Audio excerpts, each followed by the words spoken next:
being live streamed. The host has started.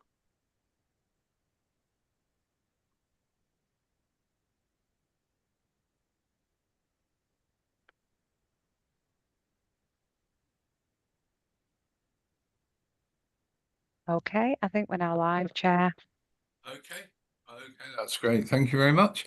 Okay, so welcome to the East Area Neighbourhood Forum meeting for March 2026. We'll take the items in order, and we'll go crack on straight to the minutes for the last meeting. Oh no, we won't. We'll go to apologies, won't we? Doug, can you list the apologies for us? Yeah, of course. So we've received apologies from councillors Feely, Taylor and Wills today. Doreen, did you say that Dave Tilbrooks sent his apologies as well?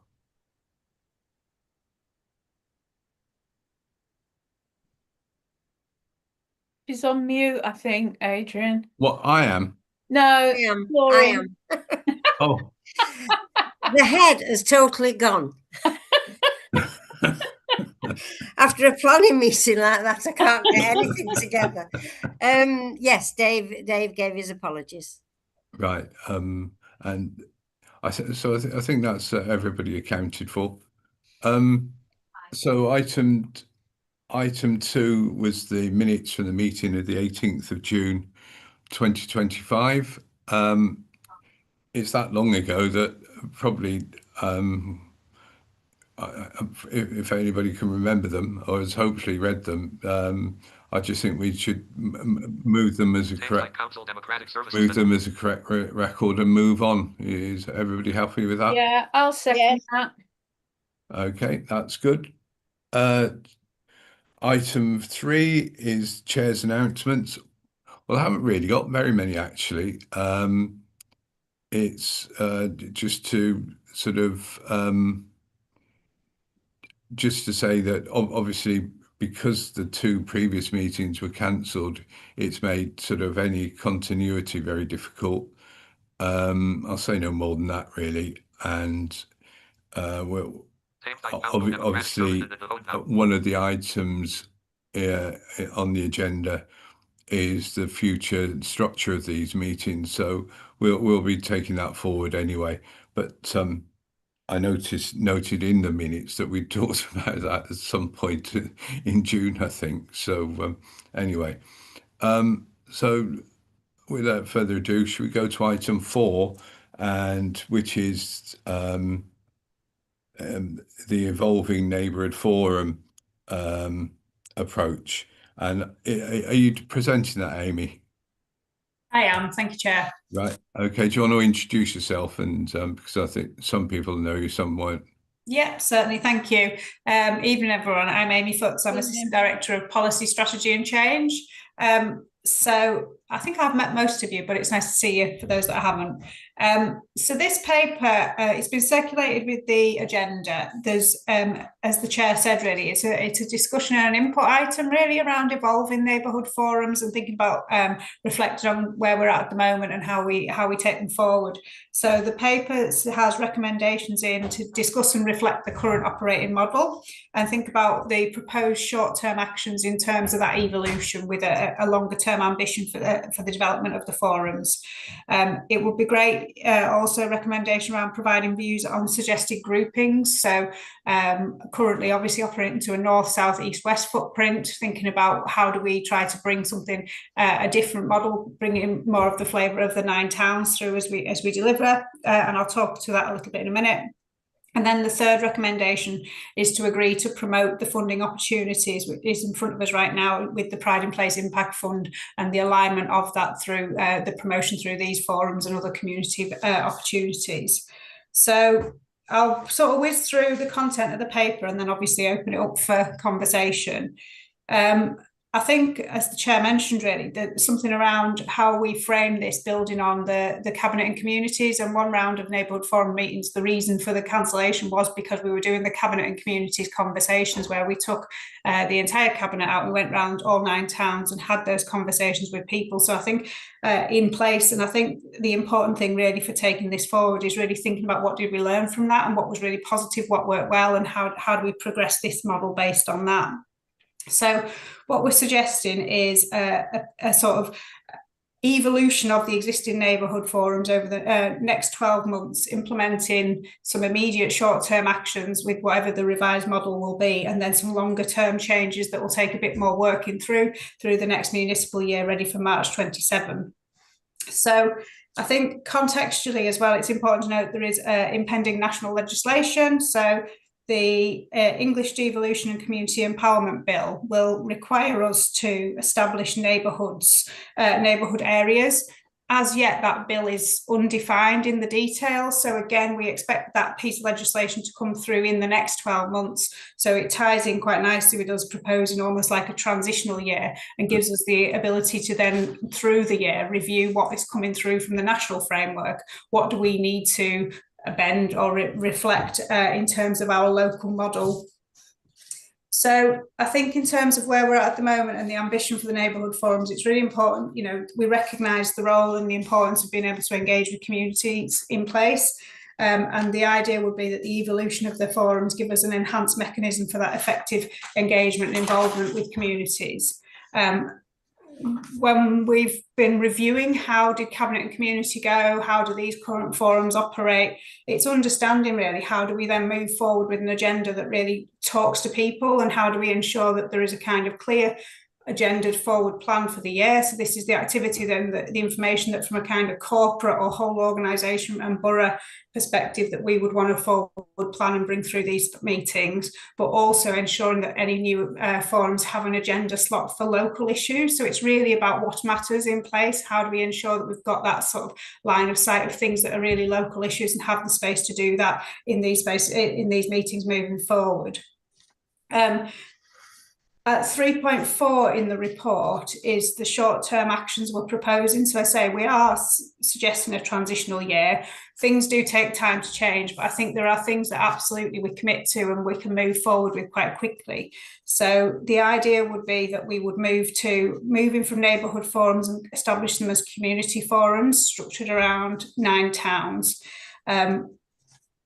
Practically, and cabinet and community was brilliant, but operationally to deliver 9 meetings multiple times a year would require a lot of time and resource. So it's trying to balance what's the right sort of geography to pitch the new forums at. Yes, 9 towns in terms of the resonance with communities and people, but how do we actually administer that? So what's suggested in the table below is a suggested way of grouping them. So I think it's important that we still maintain the identity of 9 towns, but actually deliver the meetings with one or two together at a time, so that we can really operationalise the new model. We'd also, as one of our short-term actions, confirm that the forums have a say on funding priorities, and I'll come on to that in a second, because in this first year we've got a real opportunity with Pride in Place Impact Fund, and that would be an ongoing commitment around a devolved funding model for the in the future for the forums as well. We've suggested here that forums are cast as partnership meetings, and I think that's a really important development, because one of the things we really felt from the cabinet and communities, and for those of you that were involved in those conversations, having some of those key partners in the room was really beneficial for residents. They've had the opportunity to engage with multiple kind of agencies and really get into issues that mattered to them. So I think that's an important development. We've also identified that we would state a clear council director lead for each of the 9 towns. So there will be a point of contact for each place. So even if we deliver them as sort of 2 towns together, there would be a single officer for each town. So you'd have that point of contact. Community forums would be formally constituted as they are now, where they would be serviced and facilitated through democratic service and policy officers to make sure, you know, as they currently are at the moment. And we'd also, I think one of the really important things from an operational perspective, we're also seeking to launch a new engagement strategy for the council. And that's about making sure that from an officer perspective, we understand what good engagement is and we give them the necessary framework, toolkits and opportunity to really deliver effective engagement and utilise the new forums as part of it. And then the other big development would be a communications activity. And that's really important to ensure that whatever the new structure is, we launch it, we engage people, we make sure it's visible, we make sure people understand what it is. And that talks to my earlier point really around the necessity of that forward plan. So what's the business that's going to be coming through these going forward, and how do we make sure that that's meaningful and engaging to residents? So those are kind of things that we're saying, yeah, absolutely from day one we'd commit to doing. There are other bits that I think need a bit of consideration around the frequency of meetings, and that is, again, sort of reflective of that 9-town piece. So depending how many towns we have, practically how many meetings a year do we have? So we'd welcome views on that. And then the other bit I think linked to that is the use of rotating venues. So all meetings would be held in person, but if we're putting 2 towns together, for example, that we would rotate the venues between those towns so that people have always got access to at least one meeting near to their home. The other bit then, moving into a sort of longer term ambition, like I said before, the expectation and the ambition will be that there will be devolved funding to community forums. We would look at what's available over the next year and work out what the feasibility of devolved funding is and the flexibilities around that. We'd also seek to establish a new neighbourhood officer role, and I think that's really important to be that conduit between the operation of the forums, the officers, and work that's going on in place. And then obviously, as I said at the outset, reflecting through next year on the requirements of the bill that's coming into force. So that's the framing of kind of where we're at with the shape of potential changes to the actual forums themselves. The next bit of the report talks to the Pride in Place Impact Fund. Now, this is funding that's been awarded to Tameside Council. It's 1.5 million to be spent in this current financial year and 25-26. We've allocated some additional 110,000 on 3 proposals so far in this current financial year. So there's nearly 1.4 million available for the next year. The funding is 100% capital, but there is a really strong desire to make sure that proposals coming forward are really community-led. The requirements of the funding is that it has to support, it's built around parameters around community spaces, public places, and high streets and town centres, and can be spent anywhere in the borough. But the only caveat, I suppose, on that, Tameside's also been successful in getting 10-year Pride in Place programmes for both Ashton and Hattersley. So we're suggesting as a principle that funding for the impact fund, where it can be spent anywhere, would probably be prioritised in towns outside of Ashton and Hattersley, because there is that other resource there for them to do kind of similar activities and wider. And then I think just in terms of the resource, the funding that's available, it's just recognising how we want to structure that. So we've got an officer group that would review applications coming in. We're obviously keen to hear from yourselves today about any specific propositions and work with any interested community groups or agencies that potentially would want to bring a proposition forward. And we're going to run it in rounds. So we've had an initial call of proposals, which were those 3 proposals that went through in this current financial year. We'll do another round of opportunity for submissions through to the end of April, with decisions to Cabinet in June. And then likewise, we'll do another round in June to the end of July, with Cabinet decisions in August. So yeah, I appreciate that's quite a lot of information. I guess coming back to the recommendations, it would be really useful to get views on those proposed changes, reflections on current neighbourhood forums and how they evolve into those community forums and proposed approaches.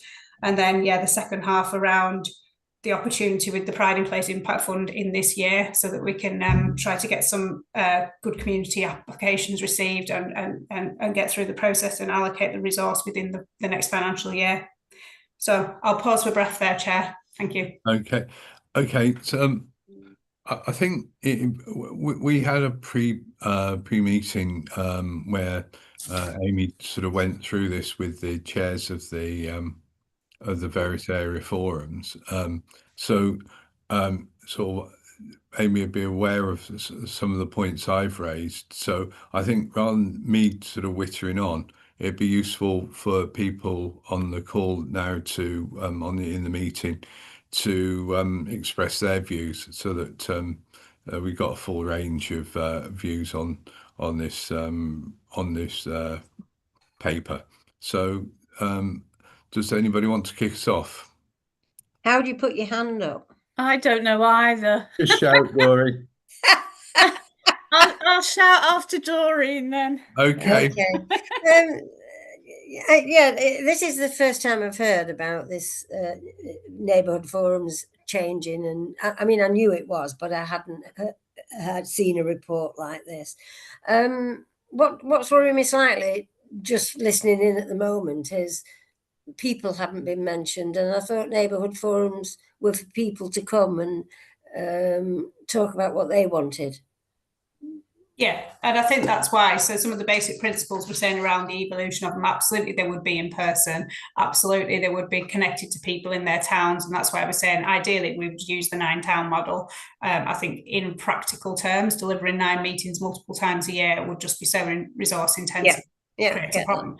But I think the important bit around that is that communication and the forward plan piece. So how do we demonstrate to people what these meetings are for? How do we show what business we're, from a council perspective, we're going to bring through them? But actually one of the things we've talked about is leaving space within those meetings for open forums, for Q&As and that kind of thing, because some of the stuff that worked well with the cabinet and community, yes, we had the presentation and the overview of what, our input section, but that open forum piece where people just genuinely got to have the conversations that they wanted and ask the questions that they wanted was one of the most successful bits. So it's absolutely about the people. I suppose this is just put together from a kind of the structure behind it perspective, but yeah, completely is about how do we get people engaged, meaningfully working in this way as well with us, Can I just come back? When things aren't broken, they shouldn't be fixed, in my opinion. And when we had the district assemblies, it was a great model for people to be involved, and they worked well. The only thing that went wrong, in my opinion, is that chairs and officers at the time allowed people too much freedom, and it just became a giant surgery. So if we could stop that bit, like my bin's not been emptied for 6 weeks, and concentrate on issues within the town or within the town centre. But I think the model of district assemblies, I think it worked really well. That's helpful, thank you. Yeah. Christine? Yeah, I've got a few things. Being a lowly ward councillor, I find it a little bit concerning that we're putting these decisions about our areas to community-led proposals. I think, I can see why we want community engagement, but it's almost like saying, well, don't worry about your ward councillor, they don't really know anything about your area, when actually we do. And I think we also have more of a balanced view, so than one perhaps active community group who might take a lead in things. So from a democracy point of view, I don't think it's very good. I also think, and I can't speak for all the cabinet in the communities, but the Staley Bridge one wasn't really very well. It wasn't very well attended. It was dominated by a few people who came there to have a moan about a specific issue, and I'm just concerned that might happen at this sort of forum, really. So I do have concerns about that. And thirdly, I didn't know that you had proposals for the Pride in Place Impact Fund for this year. And it would be nice to know what they were and whether there was an application process. Yeah, sure. So I think importantly, it speaks to Councillor Dickinson's point as well. I think in terms of that kind of how is the conversation managed in the revised forum spaces, so that they don't just become, like you say, dominated by a particular issue or dominated by a particular voice in the room. And I think in part that does come back to how do we effectively manage the agenda, and when we have the open forum space, when we have the opportunity for Q&A, that it is carefully facilitated and managed so that it doesn't become kind of a single voice dominating in the room. So I completely take that point, and I think it's something that will need genuinely careful management as we implement that. In terms of the Pride in Place current resourcing, so in 25-26, they're in at 4.3 in the report. There was £20,000 was allocated for an eco streets project in Hyde. There was £30,000 allocated for public realm design work around Duckingfield Town Hall. And there was £60,000 allocated for play equipment, which was kind of additional play equipment and specialist and replacement play equipment in some of the parks across the borough. So the initial submissions have been made and were reviewed by the officer group, and decisions were taken by Cabinet in January, and the vast majority of the resource will be allocated in this next financial year coming, and the idea would be that those propositions come through from community groups, they're recognised by people, you know, and that there'll be an opportunity to kind of I'm sorry, that doesn't sound like that's come from community groups. That sounds like people have made a decision on what basis we don't know. So I do feel quite concerned that that's happened and how that's been allocated, really. But perhaps that you could let me know that outside of this meeting. Yeah, sure, absolutely. And we have been through a selection process. Well, if you have gone through an application process, has it been sent round to everybody? Well, for the next round, that's exactly the point we're trying to make. Actually, well, I was talking about the last round, the current round.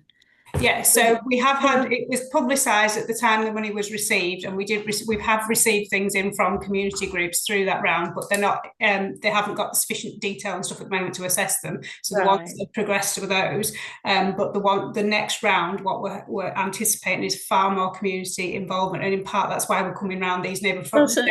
Not being funny, some communication would help. I've never heard of it. No, I've heard of it. I mean, how come these 3 projects have been allocated money? How's that happened? I mean, we'd quite like an eco street at the bottom of Ridge Hill. Thank you very much.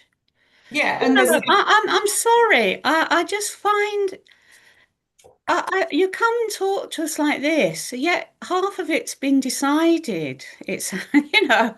And we're meant to be ward councillors serving our wards, and we've not heard anything about it. So there has been publicity about them. They have been through a cabinet approval process, and they were put in the media after. They might have been through the cabinet. They haven't been through discussion with ward councillors, I can assure you. Well, no, it's the first I've heard, and I'm sure I heard Jackie's voice say it's the first. You did, right? Yeah, well, Duckingfield has been awarded some money. So how did you not know about that? No, well, I don't know. You tell me, Doreen. I mean, I'm sorry, but at the moment I'm in a place. I'm at the other side of Sheffield at the moment, actually, and the signal's not very good, and it's we can hear you. We can hear you well, actually. We can. Well, that's very good. I'm pleased about that. I just wanted to agree with certain aspects what people have said, like what Christine said about we don't seem to get the communication. I think it should be cascaded down. We used to have a weekly email. We could have had something like that where all the councillors got to know what was going on. But I do believe that the DA meetings used to work regarding getting the public involved and local businesses, and I know that obviously it's now gone, but we've now got to try and claw these people back in again, try and make them interested when they was doing such a good job, the local businesses in Duckingfield, etc. And I'm pleased. I think I've heard right that it's going to be the 9 towns that each town will have its own bit, which I'm glad about that, because each town is completely different from one to another. And you know, people that like say DAs that you're going to hold one in our area, it would be in Stalybridge or Mosley. People can't always travel and don't always have the money to travel either to get to these places, so it's important that each town is represented in their particular town. But I'm picking up on what Christine says, yes, and I'm picking up on what I'm really sorry, councillor. Sorry about that. You've not forgotten my name. I'm Councillor Dickinson. All right, love. So you know, I think we should look at that and how we can get the communication better and explain to us, and even perhaps have pre-meeting, whatever, but we should be able to get a better understanding of this. Thank you. Yeah. Yeah, and I think I absolutely recognise that point. And I think one of the things we've put in terms of those short-term actions is to take forward the communication piece. So actually we've got much stronger, much more visible and much more coherent communications about the role of neighbourhood forums, about the opportunities that are available through them, and how do we kind of work with this infrastructure better going forward. And I say Pride in Places, we've got it's an allocation for the next 12 months, and that's what it is. But the commitment is a devolved budget of some kind for community neighbourhood forums moving forward, and that would be absolutely accompanied by the sort of communication and engagement with residents to support that. Can I just ask you on that then, Amy? You said that the next round of this Pride in Place, and I don't think we have, as members, received any communication about No, it we in terms of haven't. the applicant None process. whatsoever. None. But you said that the next round is due to sort of conclude at the end of April with going to Cabinet in June. Well, it is a really bad timing because we've got elections coming up in May. There's very little chance of us being able to really liaise with the communities that we're meant to. But also, one of the problems with this is that if a community group comes to us and says, what options are there for capital monies or whatever, as ward councillors and not in the cabinet, we wouldn't have known. No. Now you can say to us, well, you should read every paper that goes to the cabinet, but unfortunately, sometimes we haven't got the time to do all of that. But so I wonder if we can just shift the timetable slightly. So it's not the only opportunity, and I think one of the things I would say is it's about trying to get the interest of the community. I appreciate absolutely what you're saying around the timing of the current round.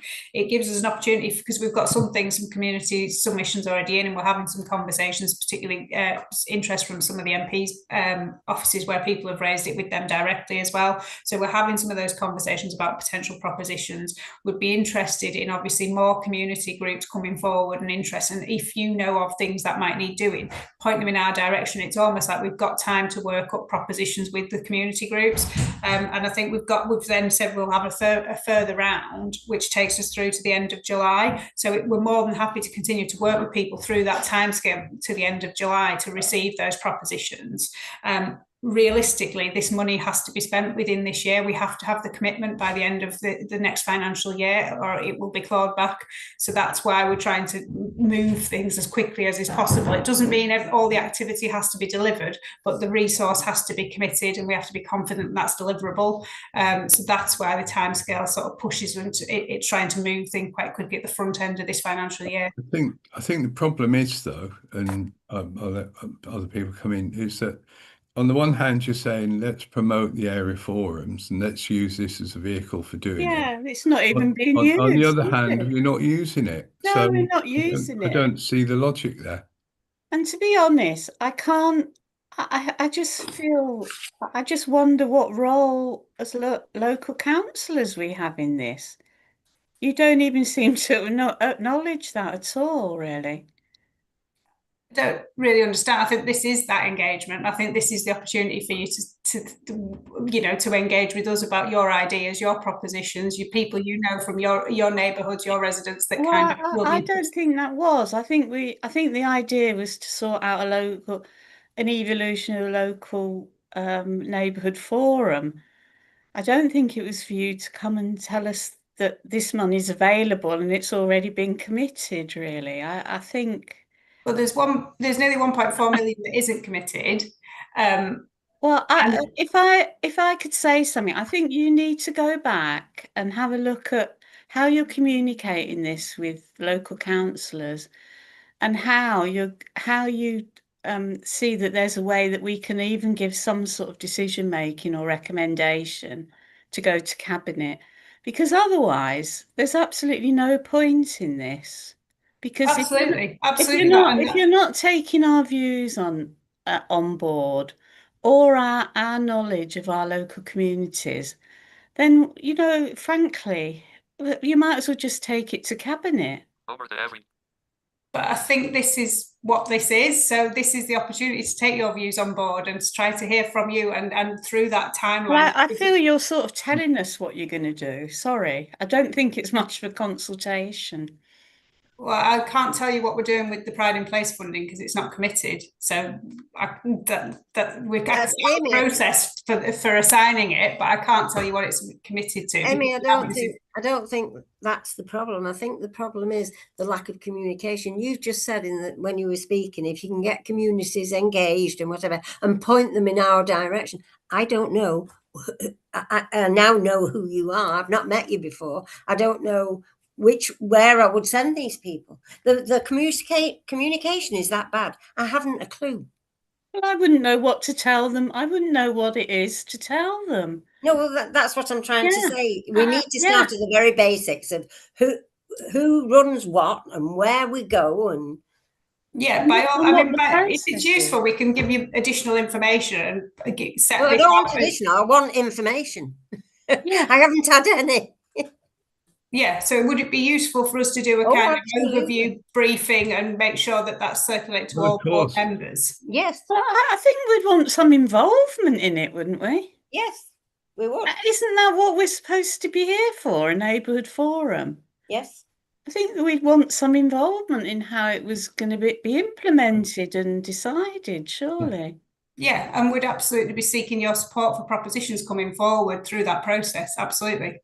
No, but I think support and involvement's different. No, I think what one of the problems with it, just stepping back slightly, one of the problems with the area forums has been that basically we haven't got decision-making powers on things.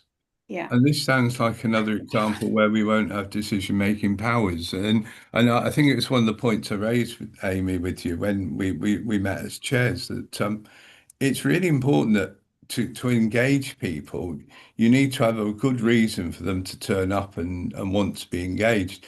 To actually turn up and then say, well, yeah, we've allocated the money and, this is what we're going to do with it. People don't really want that. They want to sort of have an opportunity, to get involved and know that their ward councillors are backing them or not backing them, or that the ward councillors are putting something forward with them or whatever. This sounds like something being done to people, really. Yeah. Well, no, I don't think that's quite correct, because I think what we're saying is from the next financial year, after this current one, after 26-27, sorry, there'd be a devolved budget to the new neighbourhood forum infrastructure, and that would absolutely be devolved budget that you would have control and decision making over. We haven't got that opportunity in this current financial year that's just about to start, but what we have got is the opportunity to utilise the forums and the community engagement and the connections that you as ward councillors have with your communities to bring forward propositions that could be resourced through the Pride in Place funding. Appreciate the decisions for that funding doesn't sit with the neighbourhood forums, but the opportunity to feed the propositions coming through and get your support behind them absolutely exists in the coming financial year. And then from the year beyond, you would have a devolved budget to the new revised structures. Amy, can I just say the very best area forums that work are with a devolved budget and councillors and the people making the decisions. Stockport works wonderfully well. We had a chap come who was the leader, and Dave Sweeten will remember this because he thought it was good too, from Bradford. Was it Stephen? I can't remember his name. The leader of Bradford, and it wasn't. It was Barnsley. It began with a B. That's it. That's it. Yeah. And he gave a presentation to us, and it was absolutely excellent the way he ran his area forums. And Councillor Quinn was the leader then. And he said he thought it was excellent, but we weren't getting this 100,000 for each forum. That's chap from Barnsley. But I'm not talking the amounts of money. I'm talking the style of the way they ran the forums. And it was excellent. And the councillors were 100% involved. Yeah, and I completely agree and endorse that. And that's that's what we're moving to. It's just the reality of we don't have a devolved budget for the next year. The new forums constituted in that way don't exist as of yet. It's that kind of how do we move towards them, and in doing so, we've got a current funding opportunity with the Pride in Place resource that can be connected to the engagement that these forums provide and the voices of yourselves as ward councillors. Mm-hmm. So it's going to. I do think we could at least, we may not be devolved, but we could at least have a view on the application or submission process. Yeah, absolutely. And a view on what the priorities are, and a view on which schemes we would like to support. But I didn't get the feeling that that was a sort of procedure that you felt you wanted to go through, really. That it was.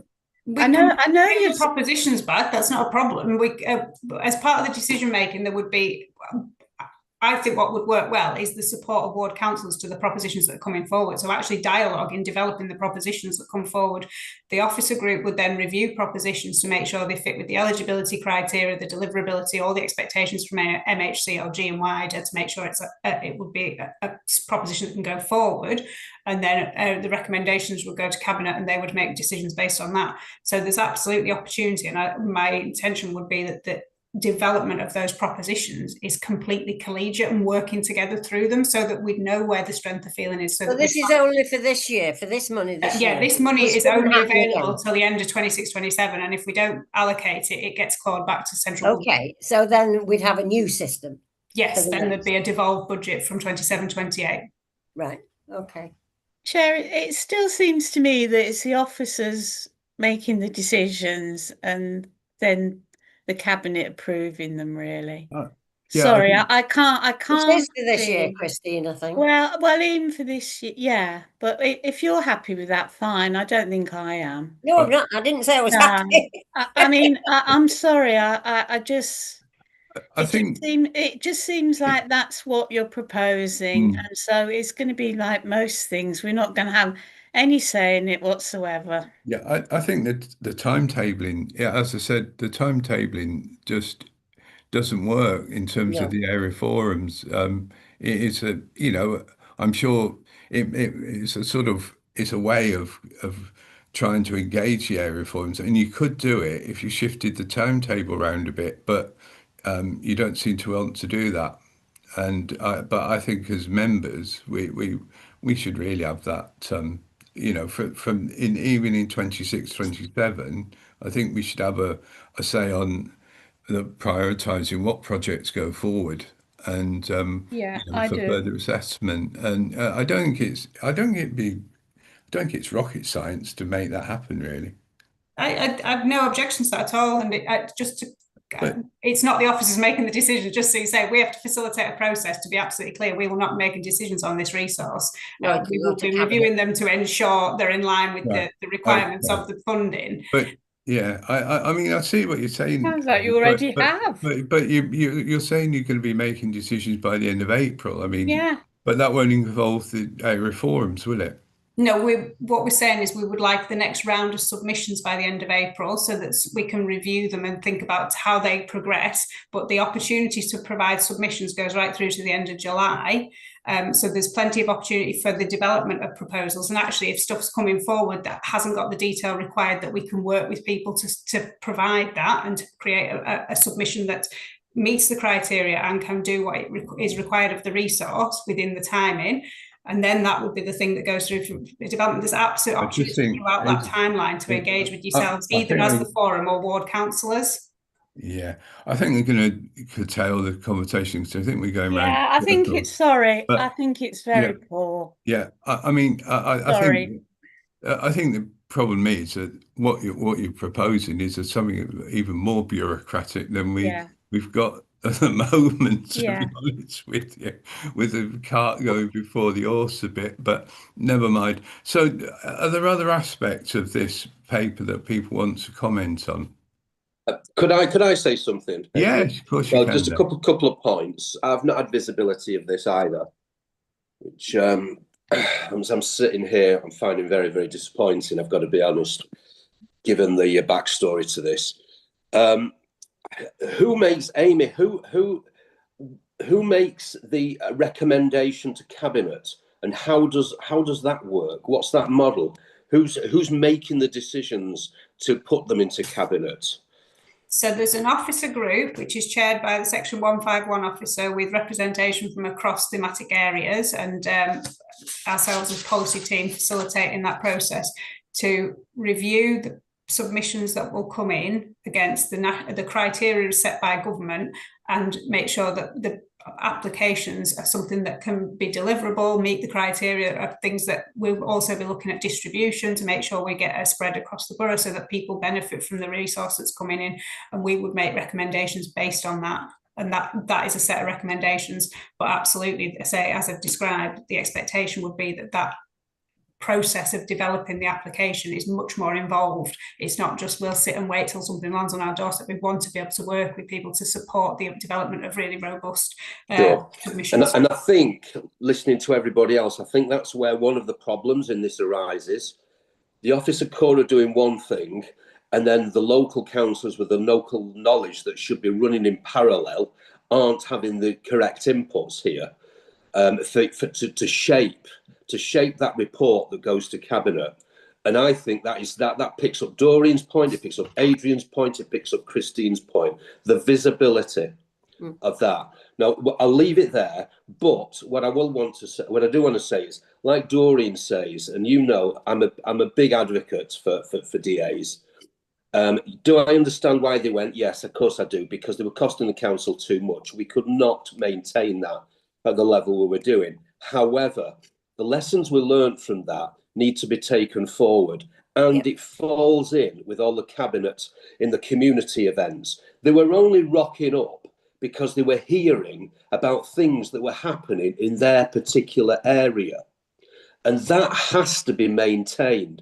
We have to do that with every area forum, or whatever we call them.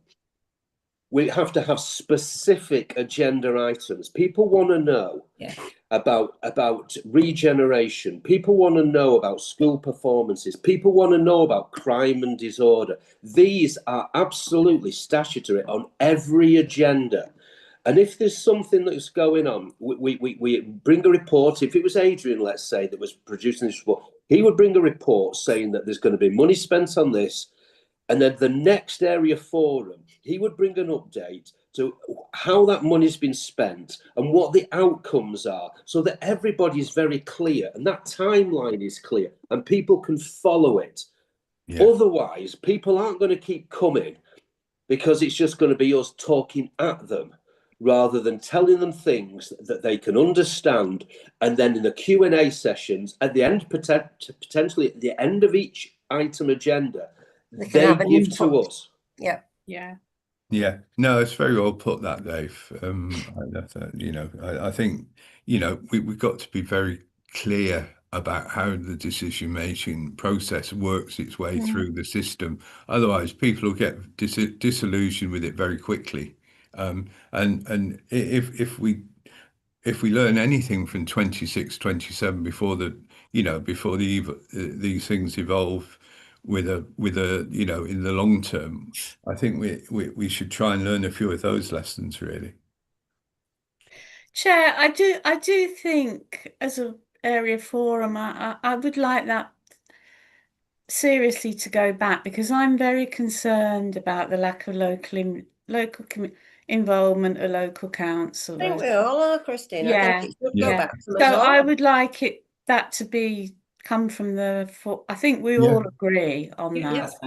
And I'm sorry, we do want you to take that back and to acknowledge that, please. Yeah, absolutely. Yeah, and I think that could be minuted if you would. Yeah, that's fine. So one of the so a version of this conversation proposition is going to Executive Cabinet at the end of this month, around the evolution of neighbourhood forums as well. And one of the recommendations in that report is to provide the oral feedback, because these meetings are happening now, so that actually everything that happens is being fed in and informing and will shape what comes next. So yeah, absolutely noted, and I'll feed it in. Thank you. And I think the other action from this is that I think we need to have you know, have more detail about, and as Councillor Dickinson was saying about the Pride in Place, you know, what's the process? What's the officers? What's the route through? You know, so that if we've got schemes, I mean, I just see as an example, and which Christine raised. We raised this with an officer about a priority scheme that we see in our ward, to be told that, oh, we'll have to wait until Pride in Place comes forward.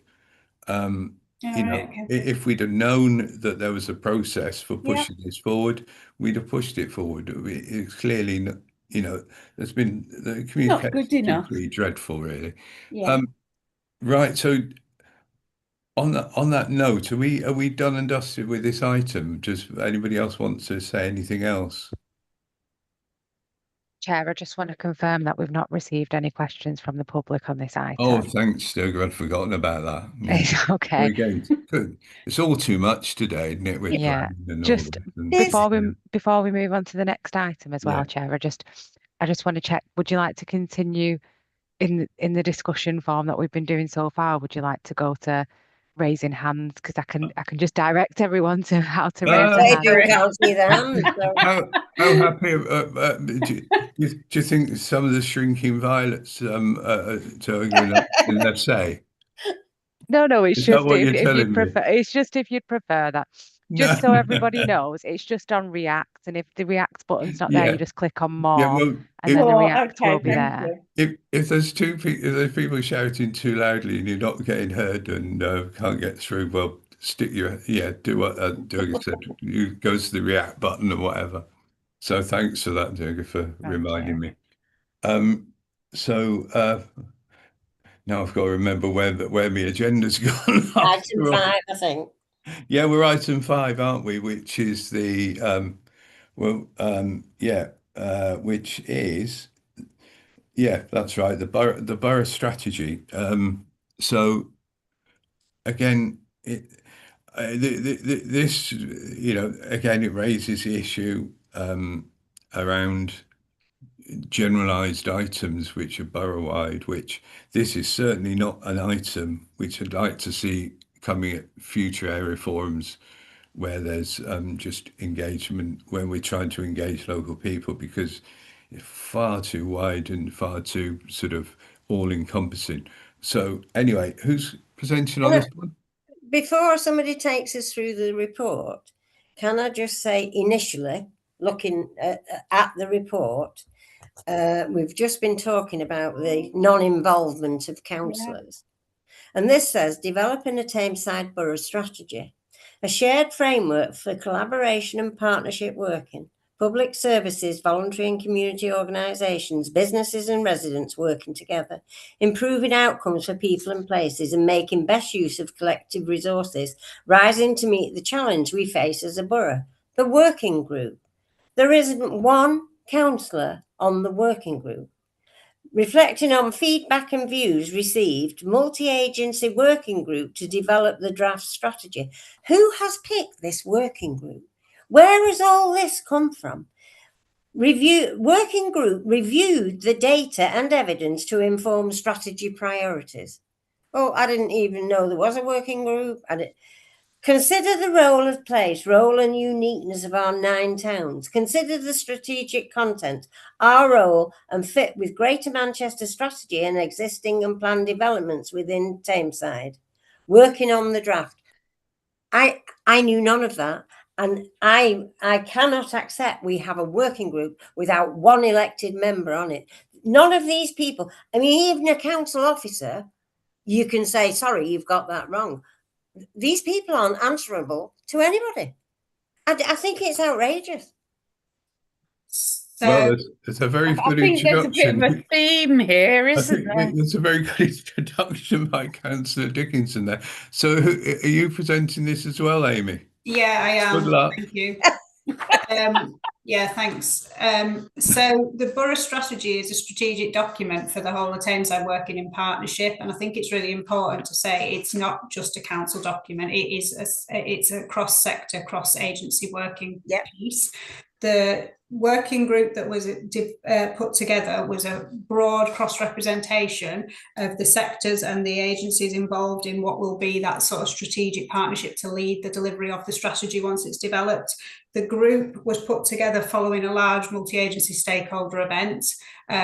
It's been facilitated and chaired by myself. It's been led by us as council officers, but very much working in partnership with those stakeholders. It's really important to say this is not a council-owned document. It is for Tameside as a place.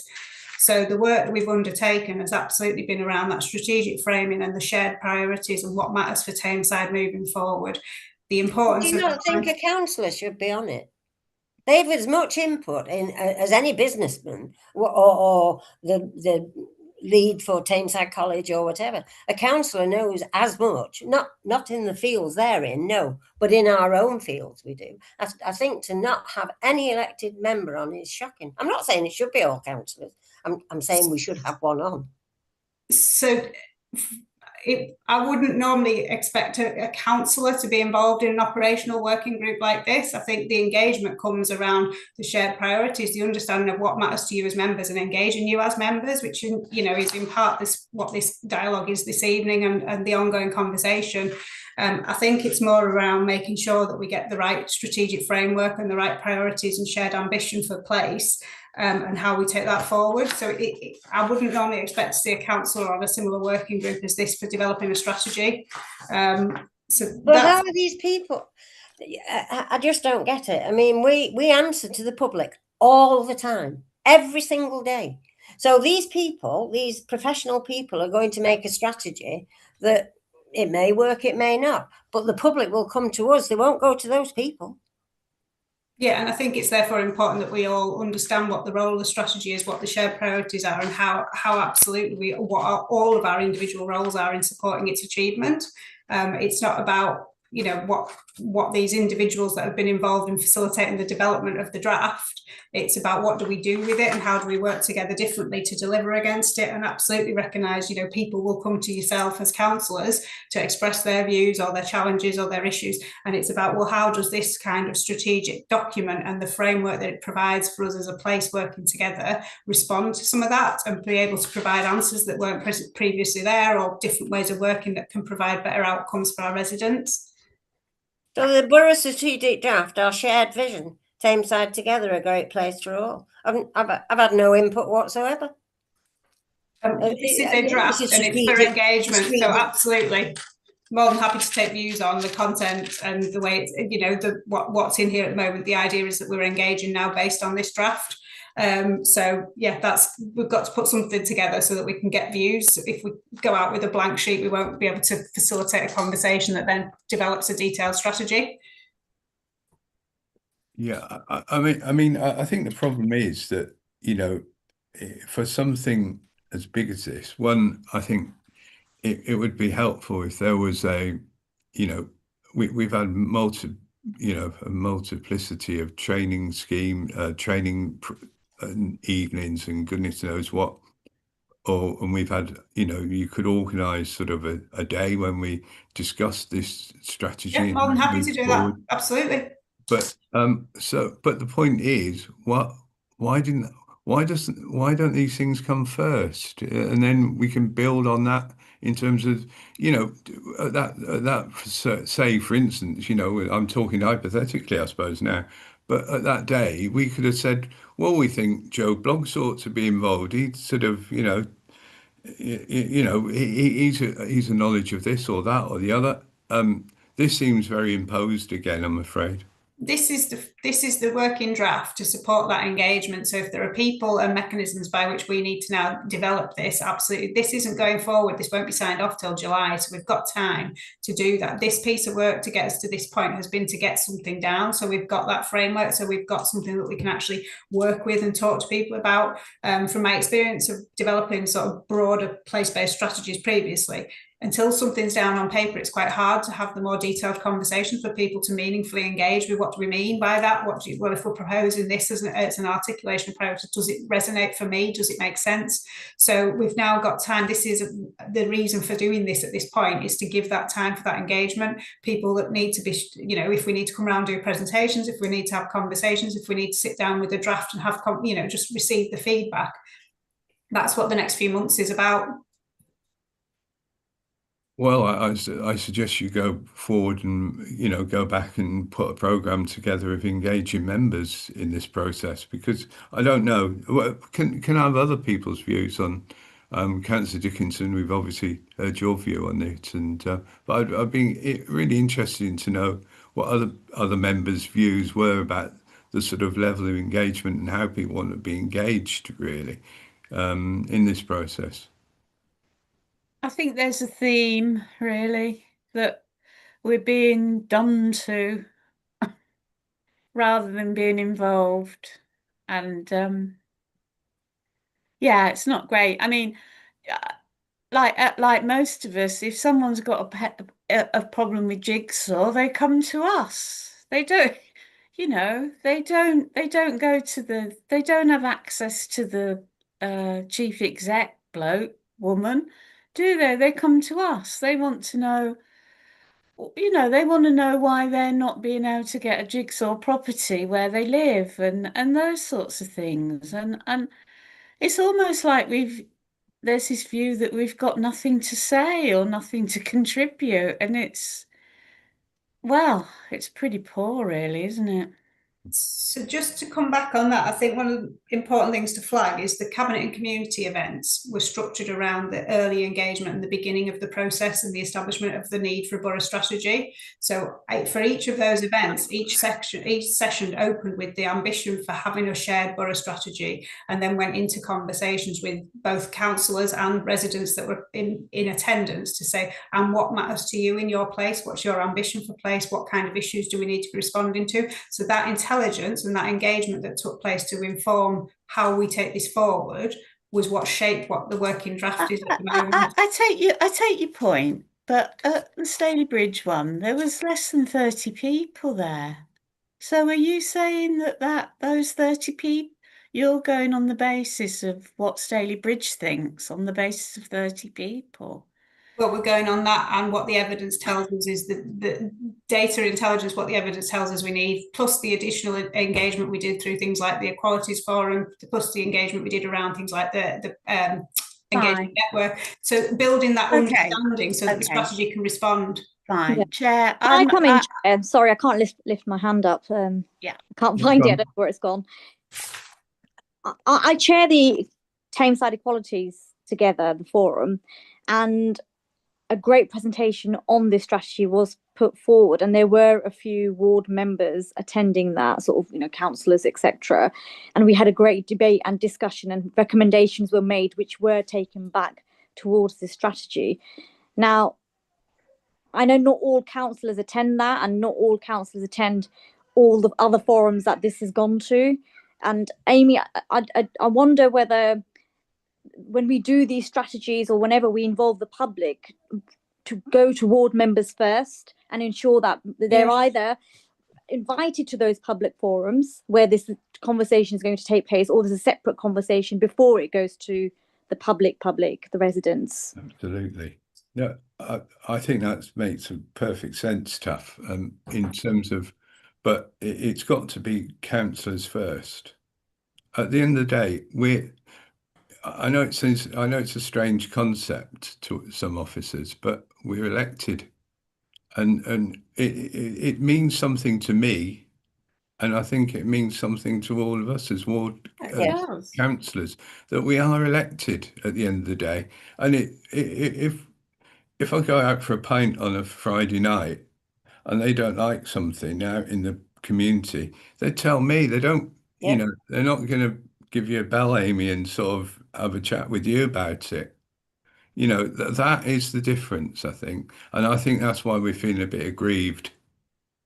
And, you know, I'm not going to argue with you about that. I think you're absolutely, of course, I completely agree. I think the point, you know, that Councillor Sharif raised think when we did the Cabinet and Community, which has been the main piece of engagement that's informed the work we've undertaken so far, we ensured that all ward members were invited. We were ensured that anything that was going on with those events were kind of pre-notified to yourselves. So we have tried to do that. I appreciate fully that we could potentially need to do more in terms of that visibility and communication piece up front.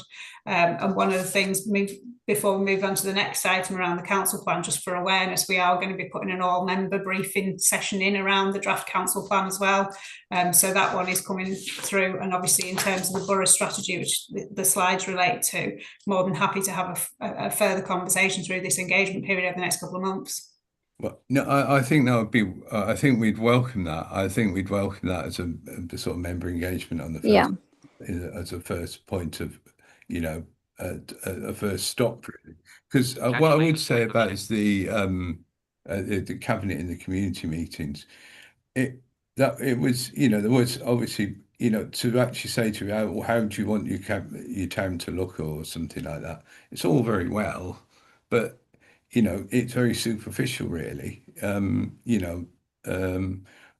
know what I want Staley Bridge to look like in 25 years or 10 years or something, but it's, it doesn't then encompass all the other issues around looking after elderly people and social housing and goodness knows what. And I suppose that's the problem with that sort of, with that sort of response. Anyway, I think, have we got any other hands raised, Durga, or has anybody else want to contribute? Chair, I was just going to say, can we move progress and sort of let Amy put the meat on the bones with what she's talking about? I think she's taken away many issues here. Right. And I did think at one point, Adrian, you were going to say about being bought a pint in a pub and saying that I didn't buy you one, but thankfully you didn't. Dave, I'm sure you owe me one, Dave. Thankfully you didn't. But I'd like to let Amy crash on. I'll make sure you're in answers at the right time. Chair, can I just say I am sorry, I will have to leave. I've got another meeting. Okay then. Okay. Sorry, thank you. Thank you. Amy, did you want to add anything? No, that's been helpful. I've got a note. We'll set up a member event and go through the draft, and obviously get opportunity to feedback on that as we go through that process. And the borough strategy, I say, isn't being finalised till in the summer, so we've got time for that. Excuse me. Well, let me just put it on mute.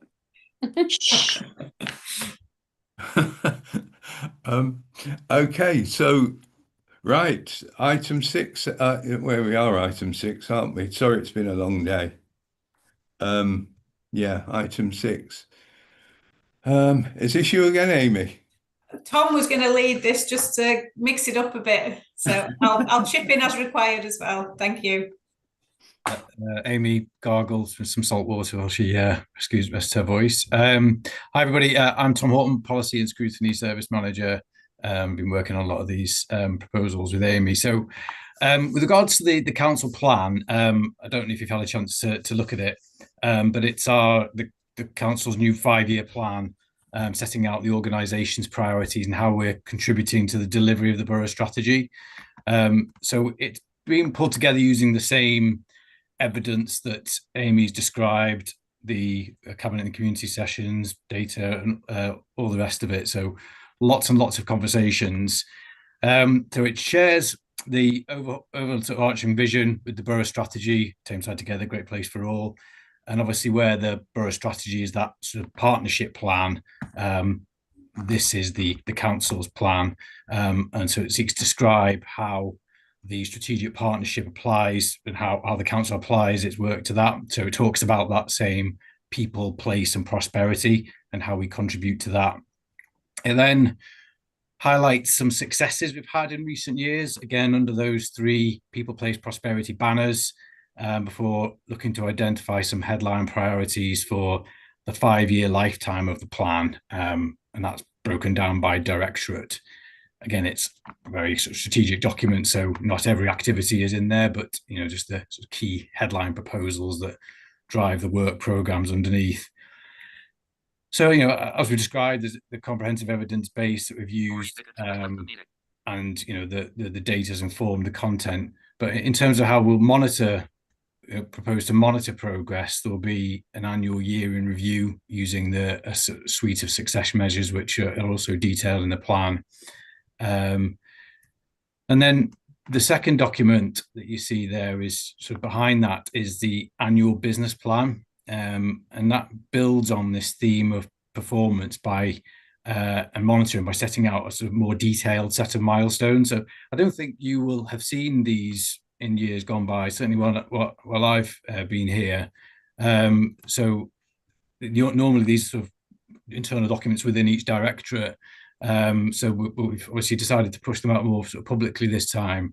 And, you know, what we're going to be delivering over the next 12 months and the key performance metrics for each directorate. So they've got useful detail about the different business units that under each directorate and their broad responsibilities.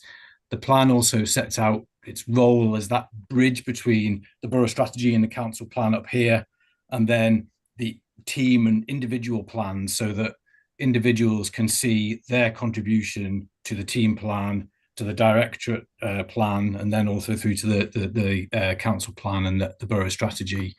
So these business plans get updated annually, and there'll be a refreshed set of deliverables provided each year. So again, progress for each directorate will be reported against both the performance indicators and deliverables. This is quarterly reporting, and that goes through scrutiny. Anyone that sits on scrutiny will be familiar with these reports and up through cabinet.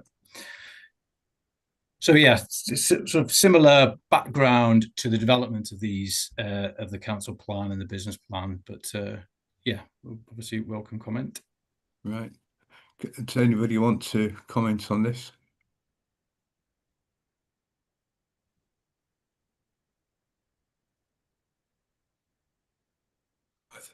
I think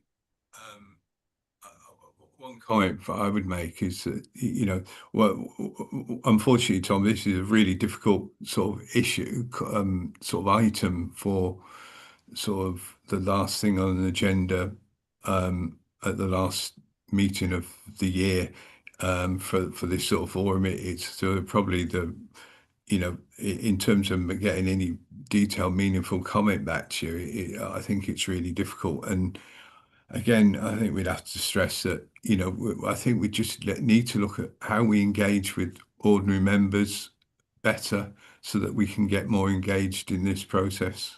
That was being my only comment at this stage. Has anybody else got anything to add? I think we just about done ourselves in, haven't we, really? In that case, can I thank Amy and Tom for presenting and for sticking with it for the meeting. I think it's been useful in the sense that if you take anything away from it, it'll be that ward members are very keen to be engaged in this whole process, and that we feel that they're not being, and that needs to be addressed. So I think if you take anything no more away than that, I think we'd have gone somewhere. So I think we're on to any other business, aren't we, Durga?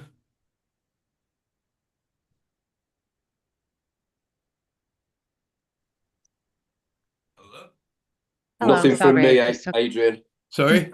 Nothing from me. Nothing from me. Right, and yeah. So we're on to.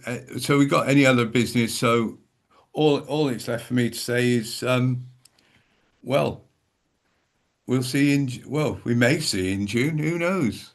So, and good night. Good night. And remember.